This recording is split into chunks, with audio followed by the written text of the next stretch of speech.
Charles Darwin. Genius or monster?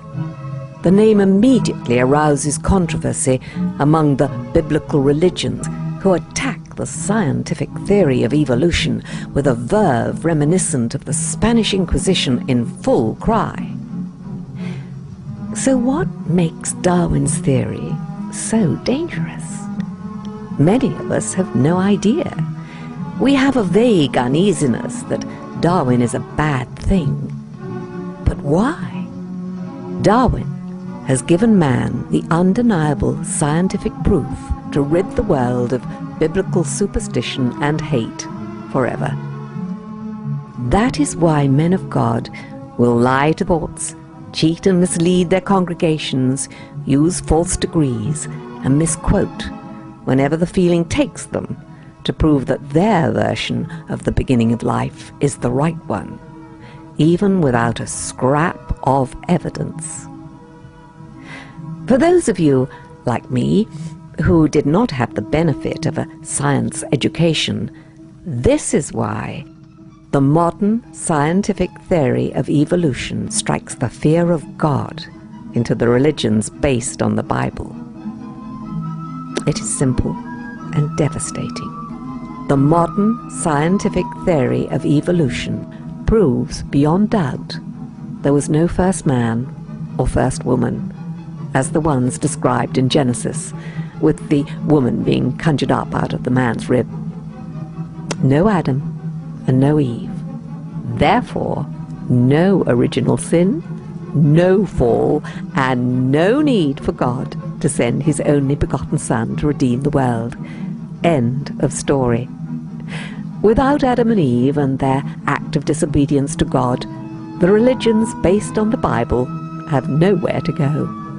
The Bible without Adam and Eve is like Hamlet without the Prince of Denmark. Game, set, and match to the modern scientific theory of evolution. Darwin was a Christian. He knew what he'd done, even though at the time he didn't know how to prove it. He put off the fatal pronouncement for 20 years as he realized that this spelt the end to the established religions. He was right.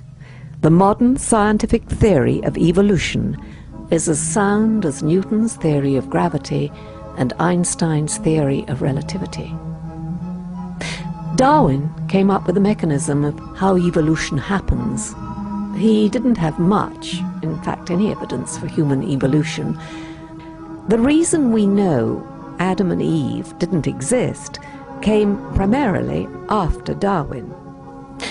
We have now the genetic evidence that relates us to greater apes, fossil evidence showing our primate origins, and DNA marker evidence that traces our origins precisely to a matrilineal ancestor of 150,000 years ago and a patrilineal ancestor of 60,000 years ago. Darwin showed us the mechanism for how evolution works, but the physical evidence is the conclusive proof that we did in fact evolve and did not come from Adam and Eve.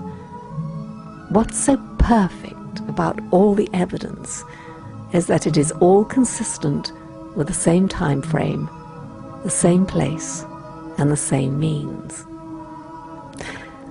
The heads of the theist religions, Judaism, Christianity, and Islam, know this only too well, but they have 2,500 years of investment in this myth, and they're not going to see their livings, power, and palaces disappear overnight, as should happen if the world woke up.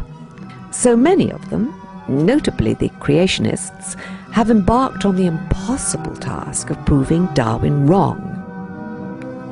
This is like King Canute trying to stop the tide coming in.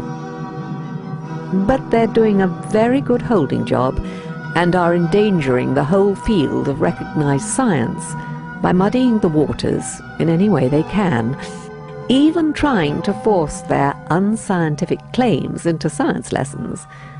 The point is, and must be stressed over and over again, that Darwin's original insight proves without question there was no first man and no first woman, no Adam, no Eve, no first humans to commit the original sin. It does not prove there is no God. It doesn't have to. That is not the theory's purpose. The Big Bang and how life began is not dealt with by Darwin. But the first humans and original sin are. There may be a God, but it is not the God of the Bible. Humans are not born in a state of sin and do not need to be redeemed. Curtain down. Scientists obviously know this, although they never give any indication that they do. If today's scientists had had the benefit of a sound religious education, they would know just how devastating this little fact can be if you are a believer. You have to believe in Adam and Eve and the fall of man, or else there is no point to what follows. Darwin's insight proves the Bible is a work of fiction, and it's time to put it back on the shelf and enjoy life, free from the fear of a bad-tempered God, and go out and smell the roses.